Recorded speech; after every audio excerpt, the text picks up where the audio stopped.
हाय दोस्तों, स्वागत है आपका मेरे यूट्यूब चैनल बीके उज्जैन में।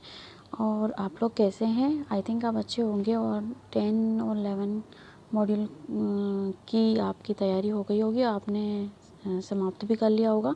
अब जो आज हम देखेंगे वो मॉड्यूल 12 के ऊपर देखेंगे। मॉड्यूल 12 में गतिविधि और 2।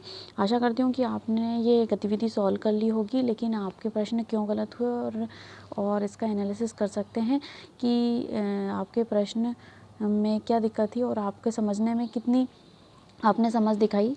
और इससे रिलेटेड हम क्वेश्चन को सॉल्व करके और अपनी समझ को देखेंगे कि हमारे क्वेश्चन क्यों गलत हुए थे और किस तरह से हम अपनी समझ को और बढ़ा सकते हैं। ठीक है, तो आज हम जो मॉड्यूल के बारे में देखना चाहते हैं वो है विज्ञान का शिक्षा शास्त्र। विज्ञान के शिक्षा शास्त्र में गतिविधि 2 और 4 को समझेंगे। ठीक है, इससे रिलेटेड क्वेश्चन को हम करेंगे। ठीक है, तो चलते हैं हम अपने वीडियो में और देखते हैं कि क्या क्या क्वेश्चन से हम समझ सकते हैं। ठीक है दोस्तों, गतिविधि 2 को पहले हम कर लेते हैं। अपनी समझ की पड़ताल करें, इस तरह से आपको दिखाई देगा। इसके बाद ये पूछेगा कि कक्षा के प्रदर्शनों से संबंधित कथन सत्य हैं या असत्य हैं, वर्णन करें। कक्षा के प्रदर्शन से क्या मतलब है दोस्तों? जैसे कि हम क्रियाकलाप कराते हैं, कोई भी क्रियाकलाप कराते हैं तो उसमें प्रदर्शन होता है। चाहे वो टीचर का भी कभी कुछ समझा रहा हो तो भी प्रदर्शन होता है और बच्चे का भी प्रदर्शन होता है।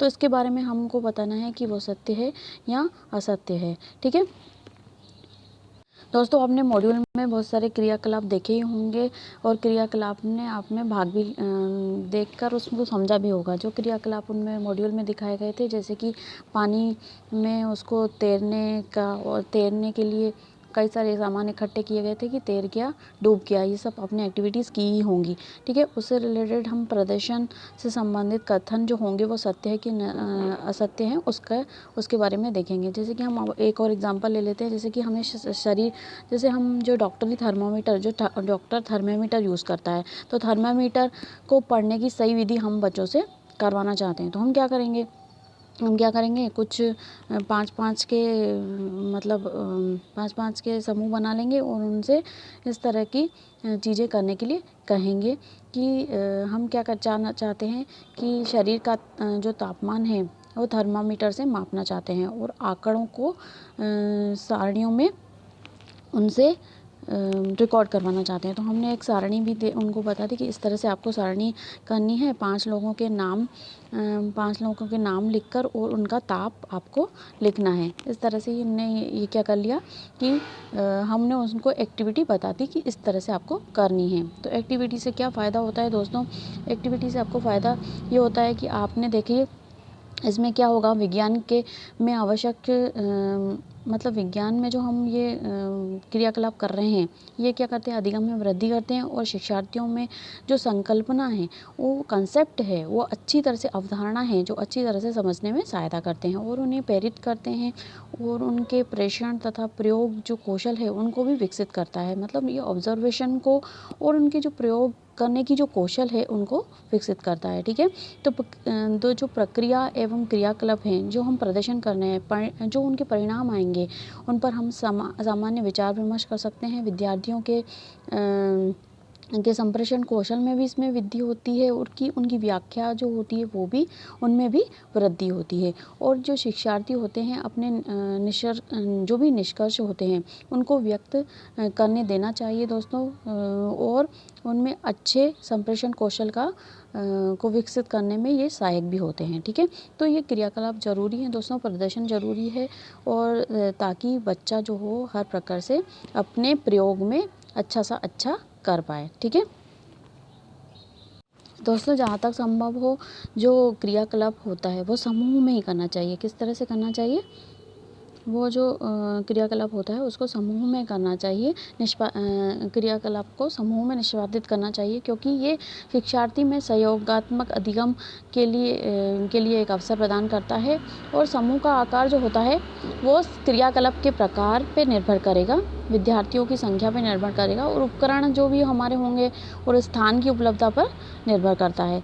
तो इस तरह से हमने ये समझा कि किस तरह से कर सकते हैं। ठीक है, एक समूह में हम 4 से 5 लोग से अधिक शिक्षार्थी नहीं होने चाहिए दोस्तों, जहाँ तक संभव हो, क्योंकि समूह में जहाँ तक संभव हो समूह, जो लिंग है, धर्म है, क्षेत्र है, मानसिक क्षमता आदि के आधार पर भेदभाव किए बगैर होना चाहिए। ठीक है, तो जब भी कोई शिक्षार्थी क्रियाकलाप संपादित कर रहा हो तो आपस में समूह में विचार विमर्श करने के लिए हमको प्रोत्साहित करना चाहिए उनको। और ये भी है कि हमको शिक्षक जो होना चाहिए, उनका जो हस्तक्षेप होना चाहिए वो न्यूनतम होना चाहिए। ठीक है, ताकि वो शिक्षार्थी जो है स्व अन्वेषण पर बल दें। ठीक है दोस्तों, मैंने आपको ये समझा दिया। और एक चीज़ और, जो शिक्षक है, शिक्षक को जो भी विद्यार्थी हैं उनको क्या बोलना चाहिए कि ईमानदारी से रिपोर्ट की गई जो भी रिपोर्ट है उनकी प्रशंसा ज़रूर करनी चाहिए, ताकि बच्चों में जो है आत्मविश्वास बना रहे और उनकी वो खुश भी हों ताकि। ठीक है, और अगर मान लीजिए कि भिन्नता आती है, कि उनमें कुछ भिन्नता आती है, जैसे कि उन्होंने जो भी क्रियाकलाप करी है उनमें भिन्नता आती है, तो आप उनको फिर से ये क्रियाकलाप दोहराने के लिए कह सकते हैं और विश्लेषण करने के लिए कह सकते हैं, और भिन्नता के संभावित कारणों को देखने के लिए कह सकते हैं। ठीक है, अब इसमें आईसीटी का भी प्रयोग कर सकते हैं दोस्तों। आईसीटी का प्रयोग करके भी आप कुछ क्रियाकलाप दिखा सकते हैं, और उनमें कुछ कई पुस्तकों में उदाहरण भी दिए रहते हैं, जिसकी मदद से आप ये सब क्रियाकलाप करा सकते हैं। ठीक है दोस्तों, जो हमारे अधिगम के सूचक हो सकते हैं वो क्या क्या हो सकते हैं, हम ये भी बोल सकते हैं कि जैसे कि प्रयोग करना हो गया, आंकड़े एकत्रित करना हो गया, तो हमने ये देख सकते हैं, उसमें हम आकलन कर सकते हैं कि प्रयोग से पूर्व थर्मामीटर को धोया था तथा पोंछा था कि नहीं पोंछा था, है ना। और पारे का तल जो था 35 डिग्री से नीचे लाने के लिए थर्मामीटर को झटका दिया था कि नहीं दिया था, है ना। और सावधानी से करा था कि नहीं करा था, शरीर के उचित स्थान का थर्मामीटर के बल्ब को रखा था, मतलब सही जगह पे वो सब चीज़ें रखी थी कि नहीं रखी थी, और समय का प्रयोग करने के लिए घड़ी का प्रयोग किया था कि नहीं किया था। ठीक है, तो आकलन हम इस तरह से कर सकते हैं। और प्रदर्शन किस तरह से हो सकता है दोस्तों, कि सही तरीके से उसने आंकड़ों का प्रस्तुतिकरण किया कि नहीं किया। जैसे कि हमने देखी थी, सारणी बनाई थी, है ना, नाम और ताप की सारणी बनाने के लिए बोला था, तो सारणी में उनके नाम या ताप जो है वो अंकित किया है कि नहीं किया है, इसमें नाम लिखा है कि नहीं किया है, अंकित किया है कि नहीं, ये सही कॉलम में आंकड़े भरे हैं कि नहीं है, दोनों कॉलम भरे हैं कि नहीं है, और ये 5 विद्यार्थियों के आंकड़े भरे गए हैं कि नहीं भरे गए हैं, और ताप को इसकी इकाई के साथ बोला गया कि नहीं बोला गया। इस तरह से हम प्रस्तुतिकरण के आकलन हम कर सकते हैं। ठीक है, इससे रिलेटेड हम बच्चों से कुछ प्रश्न भी पूछ सकते हैं, इस क्रियाकलाप में हो सकते हैं, कि जैसे कि हम बोलें कि थर्मामीटर को शरीर में विशेष स्थान पर क्यों रखा जाता है ना,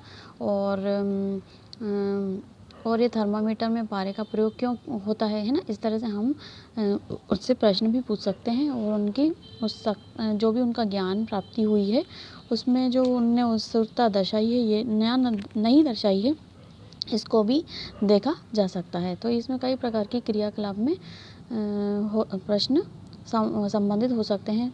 ठीक है, और फिर ये भी पूछ सकते हैं कि थर्मामीटर उपयोग करने के बाद या पूर्व हम थर्मामीटर को क्यों धोते हैं, है ना, और ये जीभ के नीचे कुछ मिनटों के लिए क्यों रखा जाता है, या सभी विद्यार्थियों का ताप समान होता है क्या। इस तरह से हम उनसे क्वेश्चन भी पूछ सकते हैं। तो देख लेते हैं हम दोस्तों कि हमारे प्रश्न से रिलेटेड क्या थे और किस तरह से हमको करना है। तो ठीक है, ये कक्षा के प्रदर्शन से संबंधित कथन सत्य हैं कि नहीं सत्य हैं, ये हमसे पूछा गया था इस एक्टिविटी में। और इस एक्टिविटी में ये पूछा जा रहा था कि ये छात्रों में विचारधारा का प्रारंभ करता है। बिल्कुल करता है दोस्तों, विचार उनके मन में आते हैं कि इस तरह से कैसे करना चाहिए, और जब वो करना शुरू करते हैं प्रयोग, तो उसमें सभी प्रकार के विचार आते हैं, जैसा कि मैंने आपको एग्जाम्पल बताया था। तो ये क्या हो जाएगा, आंसर सत्य हो जाएगा। ठीक है, और जो हमने एक और क्वेश्चन पूछा जा रहा था दोस्तों, कि ये सभी छात्रों को आसानी से दिखाई देता है और चर्चा के बिंदु को याद करने का लगभग कोई मौका नहीं देता। ऐसा नहीं है दोस्तों, जब वो अपने चीज़ें देखता है, प्रयोग करता है, तो वो कई प्रकार की गतिविधि उससे कुछ ना कुछ सीखता रहता है। याद करने का मौका नहीं देता, इसका मतलब ये तो गलत ही हो गया। ठीक है, तो ये असत्य हो जाएगा। ठीक है, इसमें अब ये पूछा जा रहा है, इसमें एक सक्रिय छात्र भागीदारी होती है। ज़रूरी नहीं है कि जो समूह में हमने एक्टिविटी दी है दोस्तों, एक दोस्त अगर सक्रिय होता है तो दूसरा उसको देख रहा होता है। ठीक है, तो ये असत्य हो गया। इसमें एक सक्रिय छात्र भागीदारी होती है, इसमें ये ज़रूरी नहीं है। ठीक है, फिर दूसरा एक क्वेश्चन आया, ये एक अवधारणा या एक सिद्धांत को दर्शाता है, बिल्कुल कंसेप्ट को बताता है दोस्तों। अगर हमको किसी भी कंसेप्ट को समझाना है, अगर हम एक्टिविटी के थ्रू करवाते हैं तो बच्चे जल्दी सीख जाते हैं और उनमें जो हमने ज्ञान कितनी प्राप्ति हुई, कितनी उत्सुकता दर्शाई, ये भी हम ऑब्जर्वेशन से देख सकते हैं। उनके विश्लेषण से हम ये पता कर सकते हैं, प्रश्न पूछ के या फिर उनका प्रयोग देखकर हम उसमें कुछ नई गतिविधि और भी इंक्लूड कर सकते हैं। ठीक है, तो ये सत्य हो गया दोस्तों। ठीक है, ये छात्रों और शिक्षक के समय और प्रयास को नहीं बचाता है, ऐसा नहीं है दोस्तों। एक्टिविटी से कई प्रकार की चीज़ें उनको समझ में आ जाती हैं और हमारे समय और प्रयास जो होते हैं वो और निखरते हैं और हम उनको और अच्छे से समझने का मौका मिलता है। ठीक है, तो ये असत्य हो गया। ठीक है, अब हमारे जो क्वेश्चंस थे वो 5 क्वेश्चंस थे दोस्तों और 5 में से सभी सही हो गए, तो हमारा स्कोर क्या हो जाएगा, 5 आउट ऑफ 5 हो जाएगा। तो ये हमारी एक्टिविटी जो है वो दो एक्टिविटी कंप्लीट हो गई। ठीक है, इसके बाद हम 4th एक्टिविटी करते हैं। इसमें देखते हैं कि किस प्रकार के प्रश्न हमसे पूछे गए थे। ठीक है दोस्तों, गतिविधि 4 को पढ़ने के लिए आप अतिरिक्त गतिविधियाँ ज़रूर कर लीजिएगा। ये अतिरिक्त गतिविधियाँ आपको बहुत काम आएंगी और हर एक पीडीएफ और मॉड्यूल को अच्छे से देखिएगा ताकि आप इसकी समझ बना सकें। ठीक है, तो जो मॉड्यूल जो है, ये 12th मॉड्यूल जो है, इसमें ये जो एक्टिविटीज़ हैं इसका ही बहुत ज़्यादा महत्व रहता है दोस्तों।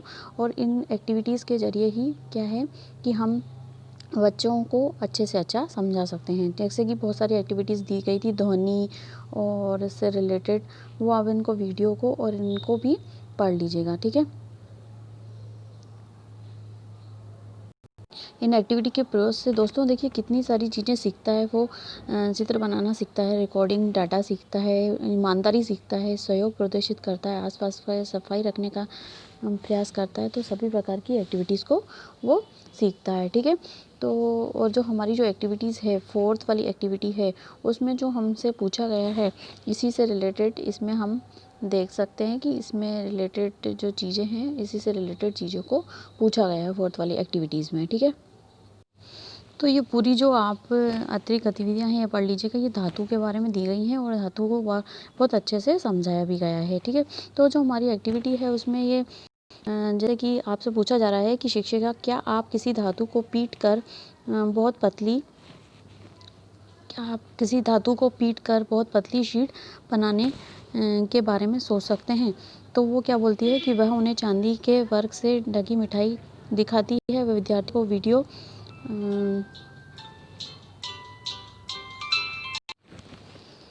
तो वो क्या करती है कि जो विद्यार्थी है, विद्यार्थियों को वीडियो फिल्म भी दिखाती है। धातु की कितनी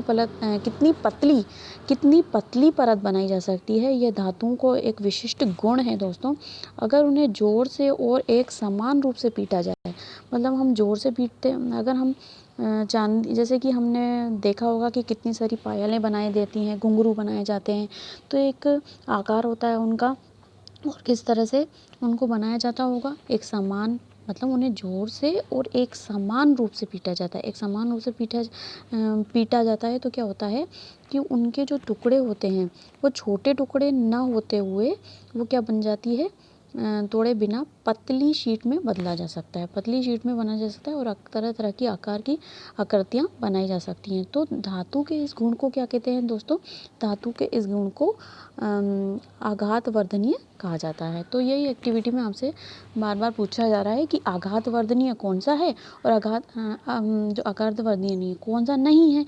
तो अगर हम पीट रहे हैं किसी भी धातु को पीट रहे हैं तो वो अगर पतली शीट में बदल जाता है तो इसको क्या बोला जाता है, आघात वर्धनीय बोला जाता है। और इसी एक्टिविटी को आपको करना है जो 6th एक्टिविटी दी गई है। तो देख लेते हैं किस तरह से क्वेश्चन पूछे गए थे और आपका आंसर क्यों गलत हुए। ठीक है, तो इससे हम रिलेटेड क्वेश्चन को कर लेते हैं। ठीक है, सॉरी दोस्तों, गतिविधि 6 नहीं है, ये गतिविधि 4 है, जिसमें अपनी समझ की जाल की पड़ताल करें। इसमें ये पूछा जा रहा है आघातवर्धनीय कौन सी चीज़ें हैं और आघातवर्धनीय चीज़ें कौन सी नहीं हैं। इस प्रश्नों में ऐसा पूछा जा रहा था। तो मैंने क्या बताया, जब पीटा जाता है तो एक क्या करते हैं, एक शीट पतली परत बना लेता है, तो वो आघातवर्धनीय है। मतलब उसको पीटने पे, अगर वो प्रेस करने पे, अगर वो चीज़ें जो हैं वो मतलब वो चूरा नहीं हो रही हैं, बिखर नहीं रही हैं, तो वो क्या हो गई, आघातवर्धनीय हो गई। ठीक है, तो हम इससे रिलेटेड क्वेश्चंस को देख लेते हैं। बोतल और किताब जो है आघातवर्धनीय वस्तु है, नहीं है दोस्तों, इसका आंसर क्या आ जाएगा, नहीं है। ठीक है, फिर हम नेक्स्ट बटन को दबा के देख लेंगे, क्योंकि हमें पता है कि जो बोतल और किताब होती है, जब उसको पीटा जाएगा दोस्तों, तो ये जो है समान शीट में नहीं हो पाएगा। ठीक है, समान शीटों में नहीं होगा ये। समझ लीजिए, ऐसा बोला जा सकता है दोस्तों। अब हम फिर से ये पूछा जा रहा है कि कागज़ का टुकड़ा आघातवर्धनीय वस्तु है कि नहीं है। तो ये जो कागज़ का टुकड़ा होगा दोस्तों, क्या होगा, जो हमने पिछले बोतल और किताब का देखा था, आघातवर्धनीय वस्तु नहीं है। तो हम बस इतने सिंपल यही कह सकते हैं दोस्तों इनके बारे में, कि अगर हम इनको पीटते हैं तो ये जो है इनका फैलाव नहीं होता है, फैलाव नहीं होता है, इसलिए ये जो है आघातवर्धनीय वस्तुएं नहीं है। तो इसी तरह से कागज़ का टुकड़ा, अगर हम इसको पीटेंगे तो क्या होगा कि ये फिर भी ये फैलेगा नहीं, है ना, फैलेगा नहीं। तो इसका आंसर क्या हो जाएगा, आघातवर्धनीय वस्तु नहीं है। ठीक है, और फिर नेक्स्ट बटन को दबा के हम आगे का देख लेते हैं कि कपड़े का टुकड़ा, और कपड़े के टुकड़े को भी हम जब पीटते हैं तो ये फैलता नहीं है। तो इसका भी आंसर क्या हो जाएगा दोस्तों, आघातवर्धनीय वस्तु नहीं है। ठीक है, तो हम इसको आंसर को टिक लगा के आगे देख लेते हैं कि तांबे का तार जो होता है वो दोस्तों क्या होता है, आघातवर्धनीय वस्तु है, क्योंकि इसको ये फैलता है। ठीक है, इस तरह से बस ये पूछता जाएगा और हमको जवाब देते जाना है। और ये लोहे की चाबी दोस्तों, नेक्स्ट क्वेश्चन क्या है, लोहे की चाबी। तो ये भी हम इस पर टिक लगा लेंगे, आघातवर्धनीय वस्तुओं पे क्लिक लगा लेंगे और फिर नेक्स्ट बटन दबा लेंगे। ठीक है, हाँ, एल्युमिनियम का टुकड़ा दोस्तों, एल्युमिनियम का टुकड़ा भी क्या होता है, आघातवर्धनीय वस्तुएं होती हैं। इस पे हम टिक लगा लेंगे और आगे बढ़ जाएंगे। इस तरह से हमारे जो क्वेश्चन हो गए, टोटल क्वेश्चन 6 हो जाए दोस्तों, और आंसर भी हमने 6 का दिया। और इस बटन को सबमिट करके हम अपने आंसर को चेक कर सकते हैं। ठीक है, तो हमारा आंसर इस 6 में से 6 आ गया दोस्तों। अगर आपने कुछ प्रश्नों के गलत उत्तर दे दिए थे, तो आप फिर से अपना स्कोर सुधार सकते हैं। इस पे जाके रीडू पे जाके आप अपना स्कोर सुधार सकते हैं। तो रीडू पे जाके आप अपने स्कोर में अच्छा फिर से प्रैक्टिस कर सकते हैं। इस तरह की आप कितने बार भी प्रैक्टिस कर सकते हैं। आप प्रैक्टिस करके, और जब आप कॉम्पिटेंसी टेस्ट देंगे तो आपको कोई दिक्कत नहीं आएगी। तो ये आपके प्रैक्टिस सेशन ही है दोस्तों, आप प्रैक्टिस करके अपना स्कोर भी सुधार सकते हैं। ठीक है, तो मिलते हैं दोस्तों अगले वीडियो में अगले कंटेंट के साथ। जब तक कि बाय बाय, सी यू, और फिर मिलेंगे।